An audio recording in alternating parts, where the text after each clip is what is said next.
Pajūgu braukšanas sporta tradīcijas Latvijā aizsākušās pagājušā gadsimta 90. gadu vidū.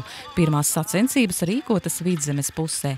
Taču tikai pirms 5 gadiem Latvijā sarīkotas pirmās oficiālās sacensības pajūgu braukšanā. Līdz ar to tas ir pavisam jauns sporta veids. Tagad tās notiek regulāri. Viena no pieredzes bagātākajiem un titulētākajiem šajā sporta veidā ir Anda un Andis Pavlovski. Mūsu ģimene 5 gadus, es personīgi 3. Jā. Kāpēc tieši šāda izvēle? Kaut kā likumsakarīgi tā gadījās. Es visu laiku tā kā jāju, kā ko, bet tikai savam priekam un zirgu tā, teiksim, treniņu vajadzībām. Bet, jā, tētis brauc, tas arī. Ja pirms gadiem 20, kad aizsākās pajūgu braukšana Latvijā, zirgus jūdza atspēr ratos vai parastajos darba ratos, un tajos sēdēja tikai kučieris, tad šobrīd viss ir mainījies. Izrādās, kā jebkurā sportā, arī šajā svarīga ir tehnika un aprīkojums. Šie ir maratona rati, šie ir manēžas rati, tie, kas tur blakām stāv, un konusu rati. Šie tā kā sporta mašīna ir. Proti, ar ko viņi atšķiras? Ar ko viņi atšķirās no tiem? Tie ir tādi ne tik ļoti manevrētspējīgi, šitie ir mazāki, lokanāki, viņus var pakaļēji riteņi stāv uz vietas, priekšējie sagriežās 90 grādos, tā var sagriezties, ar tiem nebūs tik vienkārši, šitā te, piemēram. Jā, un šitā te, un es varu tikt, kur man... Respektīvi var uz vietas apmest riņķī. Apmest riņķī var uz vietas. Ļoti viegli, viņi ir ap 250 kg, tie drusku smagāki. Viņiem visur ir, kur vien var, tur ir svars ņemts nost, lai caurumi, lai nav pilnais tas bleķis. Ir noteikti svars, tur nedrīkst... Tas ir noteikumos, protams, svars arī atrunāts ir, jā. Un tad tu sēdi uz to krēslu skaisto? Uz to krēslu, jā. Mīksto? Man uztaisīts ir augstāk, jo es neredzu pāri zirgam. Te stāv viens cilvēks, kas ir palīgs pēc vārda. Tad viņš dara visu, lai rati neapgāstos un lai braucējs neaizbrauktu tur, kur viņam nevajag aizbraukt. Lai viņš tiek laikā visur trāpa iekšā laika normās, lai nav lieki soda punkti. Tas ir viņa galvenais uzdevums. Principā 2 uzdevumi. Ratu līdzsvars un laiki. Tā ir komanda. Tātad 3 dalībnieki ir zirgs, braucējs palīgs. Tas ir komandas sporta veids. Tas ir chronometrs, lai zinātu, lai bišķi par ātri nebrauc vai bišķi par lēni nebrauc, tur smalki pēc pulksteņiem ir, jo ir kontrola laiki, ir kontrola punkti, kur man ir jāatzīmē, jāskatās, kā saka, atbraukšu par ātru soda punktu, atbraukšu par vēlu atkal soda punktu. Viņš tur uzrādīs pieļaujams ātrums, ko ir 13, 12? Jā, tur ir pieļaujamiem ātrumi, katrā posmā, cik man ir laika limiti, cik man tos jāskatās. Vēl tur ir viena karta tālāk iekšā, tur ir, teiksim tā kā krosu, ka brauc, tas ir leģenda tur iekšā, lūdzu sameklēsim.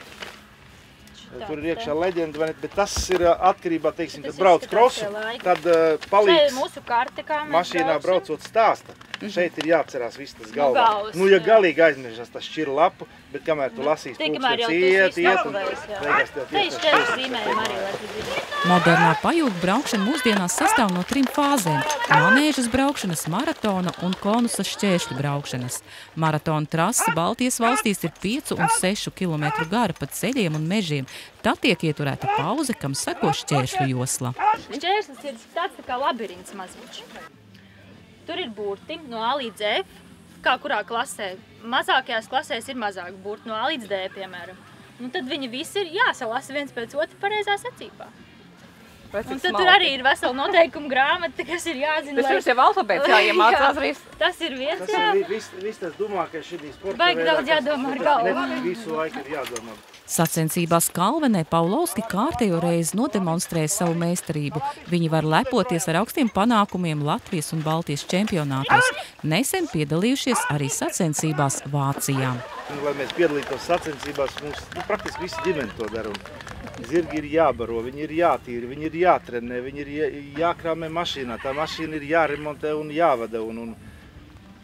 Teiksim, Kristaps arī no mūsu ģimenes, viņš šodien ir maršruta sastādītājs. Viņš ir izgājis skolas un brauc uz ārzemēm, kas saka, mācīties, un lai visu to pēc iespējas kvalitatīvāk. Elegance, harmonija un ātrums, kas īstenojas komandas darbā gan starp cilvēku un zirgu, gan kučieri un viņa palīgu.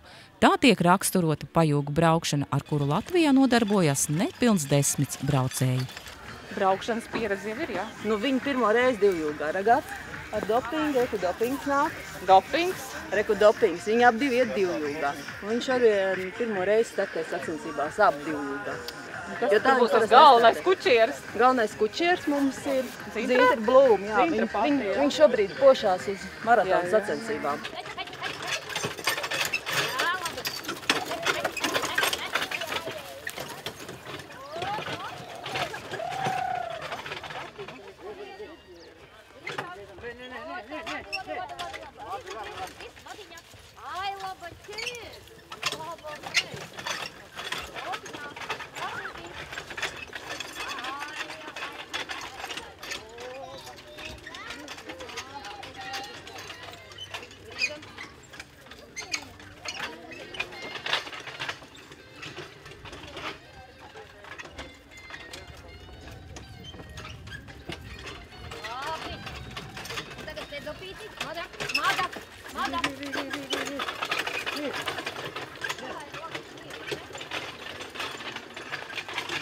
Sāk Drēmne, Edvīns Svēls, Aizputs televīzija.